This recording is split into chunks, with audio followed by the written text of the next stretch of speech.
Assalamualaikum everyone, welcome back to this channel. This is me Ali Wahid and you are on the channel of Medicare. So as you know that we have started the lectures of pharmaceutical analysis. So the first lecture, which is about the introduction to pharmaceutical analysis, is uploaded, and shortly in some minutes I am going to revise the previous one and then I will start the new lecture.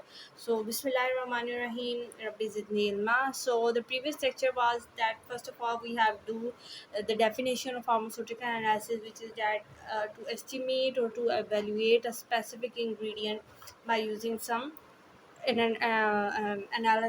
analytical techniques. So we have discussed what are the analytical techniques, spectroscopic methods and chromatographic method. What are the types of them? What are the types of chromatography? We have discussed. Then we have discussed the importance of pharmaceutical analysis. It's very important to make our drug, to develop them and to discover them. Secondly, we have discussed two types of pharmaceutical analysis, qualitative and quantitative one. Qualitative have no numeric data, it's focused on the quality, it's focused on the properties and characteristics of that substance, while the quantitative one discovers the numerical data and it morely focus on the measurements and the values and the numerical values and these things. Then we have discovered the second difference between them, which is that the quantitative one is majorly focused on the objective interpretation, so it focuses on the measurements and the quantity, while the other qualitative one, it focus on the subjective interpretation, it focus on the observations. And the quantitative one is represented in the form of descriptive and narrative manner, while the qualitative one is majorly focused on our the charts, and it's represented in the form of charts, graphs, some statistical tables. So this was all our previous lecture, so we have shortly revised the previous one. I hope that you have take the previous lecture and you have remember all the points which I have told to you and you have revised with me. So now we start our next lecture, which is about the chromatography. So first of all, I have given the two definitions of chromatography. The first definition is that it is the analytical technique. Okay, so as I explained that analytical techniques are of two types: spectroscopic and chromatographic. So chromatographic is the one of the analytical technique which is used to separate, to identify and the components within a mixture. आपके पास if you have given a mixture, this mixture contain a lot of components in it. If you want to separate a specific component, if you want to separate it or identify it, you can use the technique of chromatography. The second definition of chromatography is that it is a separation technique of a mixture into the individual component. So physical separation technique है जिसमें in which you separate a individual component from a mixture. Mixture contain a lot of components of different composition and different proportion. So this chromatography is derived from the Greek two words chroma and graphy. The word chroma mean color and graphy mean to write. So you are going to separate the color substances by making a graph. Okay, by separating them on some layer or some inert substances. So this was the definition and the how the chromatography is originate, what is the word of it. So we have discussed it. So the next thing that we are going to discuss about the chromatography is its principle, that how it is working and on which principle it is based upon. So how it separate out different components. To separate out different components, it actually its separation depend upon the analyte. And what is analyte? Analyte is our solute, is our component which is going to remove out. Okay, so this is the particular substance which is of interest which we want to separate. So this is the individual component which we want to separate. So it's distribute itself between two phases. It's distribute itself. between two phases. First phase is mobile phase and second is stationary phase. Okay, so it distributes itself and it has different affinity with the mobile phase or stationary phase. Every analyte has a different affinity. If let's suppose if an analyte who has more affinity with the mobile phase, more affinity with the mobile phase, then it will be very easy to extract it out. Okay, if any substance who has less affinity with the mobile phase but have more affinity with the stationary phase, then it's more difficult to remove it out because it will remain stationary with the stationary phase. So this was the principle of it. And now you have known that our chromatography has two phases, mobile phase and the stationary phase. These two phases are given here. Okay, before discussing the mobile phase or stationary phase, I want to tell you some terms related to the chromatography. The first term is chromatogram. Chromatogram. So actually this is the graph which obtained after performing the chromatography. Okay. The next thing is eluent. Eluent is the mobile phase. It is the mobile phase. So the mobile phase is also called as eluent. Okay, which carry the analyte. The second word which I want to explain is the eluate. This is the component which obtained after your after the mobile phase leaves. Okay, so this is you can call the end product of chromatography. Okay, this is the end product. And illusion, this is the process of extraction. So this is the extraction process. Extraction. Okay, so this is our extraction process by which we extract different things. We can absorb it on the surface and we can remove our particular interest substance out of a mixture. Okay, so now I'm going to tell you what is a stationary phase. So stationary phase is the phase that remain fixed in a place and the mobile phase pass through it. Okay, always your stationary phase will remain fixed and the mobile mean moving and stationary mean remain fixing at a place. So the mobile phase will run over our stationary phase and it can be solid or liquid and it can be spotted on a solid material and coated by any material that you want, while the mobile phase which moves through over the stationary phase, it doesn't remain stationary. It moves over the stationary phase and it can be a gas, it can be a liquid, and it can be a compressed gas. And it is a sample and in it the sample will dissolve out. Okay, so a lot of materials can be separated out through the chromatography, like amino acid can be separated out, proteins can be detected out, and active ingredient can be separate through the process of chromatography. Okay, so this is the next thing that I want to tell you. This is the diagram I have made on the register and I want to show you. So this is the whole setup of chromatograph, a beaker, a solvent dip in it. This is a beaker, this is a paper which I hang over here. This is the pin which spot our paper. This is the solvent front. Okay, so this hole is covered with the solvent and this is the over lid over it.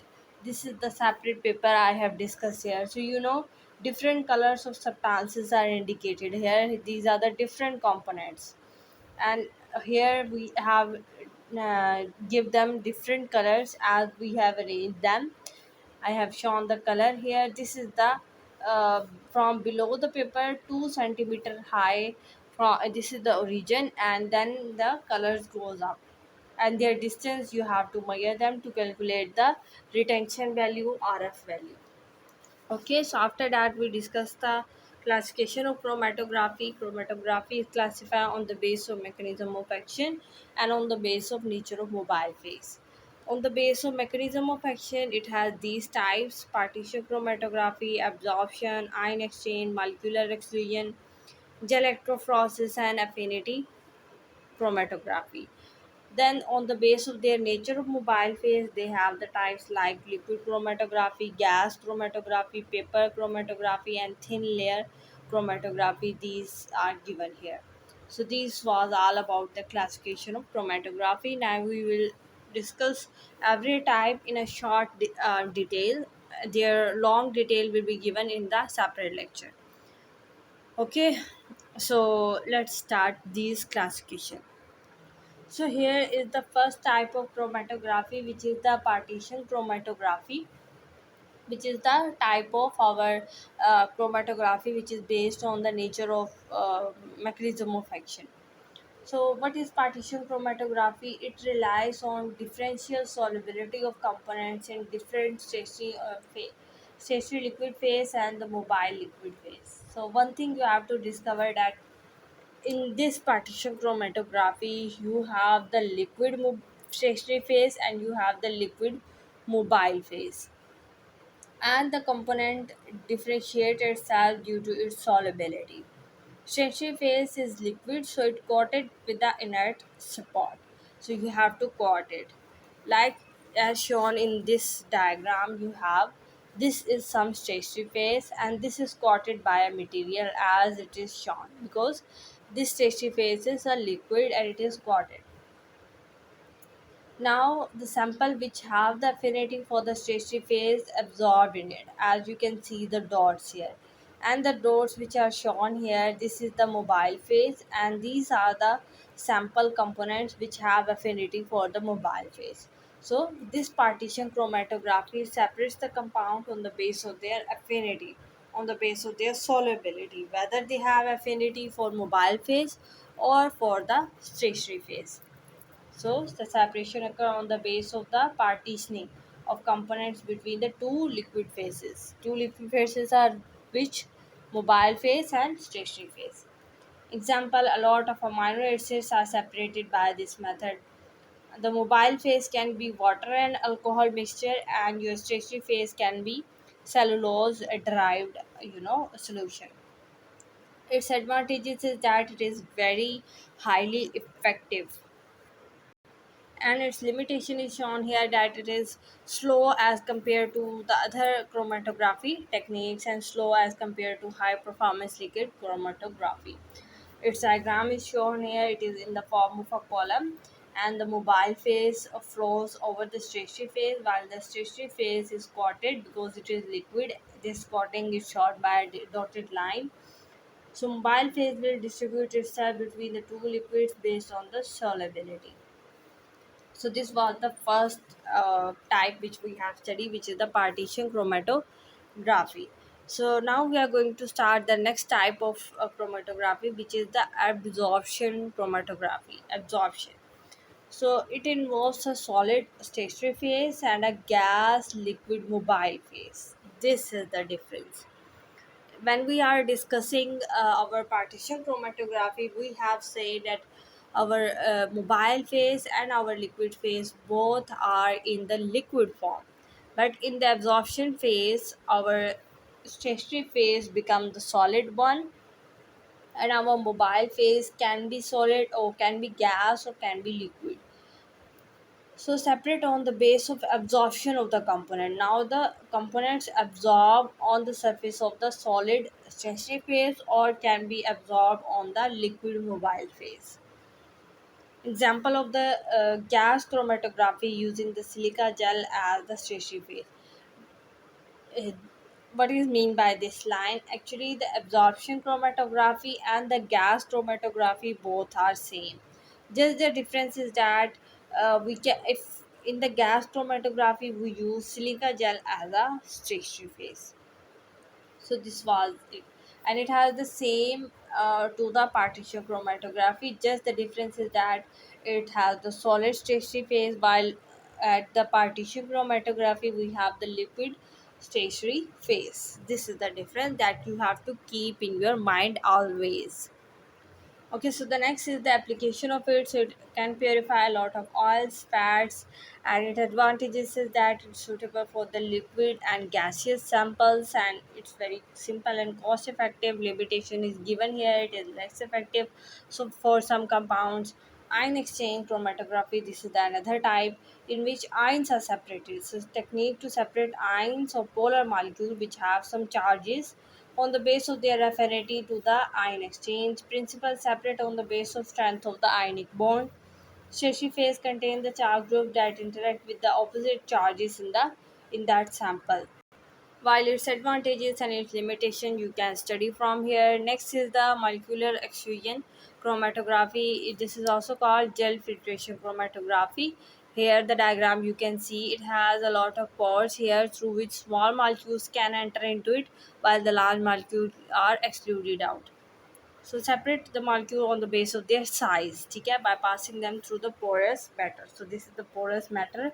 Small molecules enter in them while the large molecules separate out first. So this is the molecular extrusion. In the ion extrusion, we have separate the ions, and in the absorption, we have absorbed the molecules, and in the partition, we separate them on the base of their affinity. In the partition chromatography, we have the liquid stationary phase or the liquid mobile phase, while in the absorption chromatography, we have solid stationary phase, while the liquid or gaseous mobile phase. The next is there application advantages or limitation you can study here. Gel electrophoresis, this is the type. In this technique we separate the molecule on the base of their size and their charge also, and their shape. By applying the electric field to the gel matrix, we make a gel matrix, and in this gel we set up the wells. Wells are the depths in it, and in the wells the sample is taken here. A lot of DNA, RNA, and protein and other biological molecules are extracted out through the process of gel electrophoresis. Okay, so its application, advantages, and limitation you can study. So this is the DNA fragments. We have put it into the gel electrophoresis equipment, which have the gas particles and the DNA fragments. Then you have studied that the small length DNA fragment. These are the small length DNA fragments. Yeah, so these are the small ones. These are the big one. I am highlighting them. Okay, for your assistance. So these are the large ones. So I have separated them on the base of their size. So in this mixture we separate some, you can make some big DNA fragment and some small ones. So large DNA fragments are upper while the small one is down here. So this is the separation on the base of their size. Affinity chromatography, it creates a specific interaction between the target molecules and the ligand attached to the stationary phase. Okay, so in the next one we study the classification on the base of nature of mobile phase. Like first is the liquid chromatography, in which we have the liquid mobile phase and solid stationary phase. It has the liquid sample. Okay, so liquid chromatography है तो mobile phase भी liquid है और sample भी liquid है. तो अब किसी एक चीज़ को तो सॉलिड होना होगा, तो स्टेशनरी फेज सॉलिड होगा इधर. फर्दर टाइप इसकी आ जाती है high liquid performance chromatography. Gaseous chromatography में गैस मोबाइल फेस होगा और आपका वोलाटाइल सैंपल होगा, जबकि स्टेशनरी फेस लिक्विड भी हो सकता है, सॉलिड भी हो सकता है. ठीक है, इस चीज़ को आप लोगों ने अपने जहनों में बिठाना है. एग्जाम्पल आप देख सकते हैं, आप एयर पोल्यूटेंट्स को इसी तरह सेपरेट कर सकते हैं. पेपर क्रोमेटोग्राफी में आप पेपर को यूज़ करेंगे एज अ स्टेशनरी फेस. तो स्टेशनरी फेस आपका सॉलिड हो जाएगा, मोबाइल फेस और आपका सैंपल जो है वो लिक्विड ही रहेगा. सो पेपर क्रोमेटोग्राफी और जो पहली क्रोमेटोग्राफी थी जो कि लिक्विड क्रोमेटोग्राफी, वो तकरीबन सेम ही बन जाता है. जस्ट डिफरेंट आ जाता है इसमें. ये जो पिछली हमने पढ़ी है गैसियस क्रोमेटोग्राफी में, उसमें हमारे पास मोबाइल फेस भी गैस है, हमारा सॉल्वेंट वोलाटाइल है, सॉरी हमारा सैंपल वोलाटाइल है, और हमारा स्टेशनरी फेस सॉलिड भी हो सकता है, लिक्विड भी हो सकता है. थिन लेयर क्रोमेटोग्राफी में आप थिन लेयर के ऊपर एब्जॉर्बेंट यानी सिलिका जेल और एलुमिना को कोट करते हैं एक प्लेट के ऊपर, जो कि स्टेशनरी फेस के तौर पे एक्ट करता है. यानी कि स्टेशनरी फेस सॉलिड है, मोबाइल फेस लिक्विड है, और आपका सैंपल भी ड्राइड लिक्विड होगा. सो ये भी पेपर क्रोमेटोग्राफी की तरह सेम है. ठीक है, so thin layer chromatography, paper chromatography, और आपका जो आ जाता है कि पहला विच इज़ लिक्विड क्रोमेटोग्राफी। उन सब में सेम चीज़ है कि आपका सॉलिड स्टेशनरी फेज़ है, लिक्विड फेज़, वो मोबाइल फेज़, और आपका सैंपल लिक्विड है। जबकि अगर हम बात करते हैं कि गैसीय क्रोमेटोग्राफी, तो उसमें आपके पास मोबाइल फेज़ आपका गैस रहता है, सैंपल आपका वोलेटाइल, और स्टेशनरी फेज़ आपका लिक्विड या सॉलिड हो सकता है। So this was all about our today's lecture. I hope कि आप लोगों को आज के लेक्चर की समझ आ गई होगी, और अगर आपको अभी भी कोई कन्फ्यूजन है then you can ask the question in me, you can leave a comment, I will give answer to you. So thank you so much for listening this video, and please subscribe to my channel and press the bell icon so that you can get the notification of all the videos which I have uploaded. Thank you so much. Meet you soon in the next lecture. Till up, Allah Hafiz.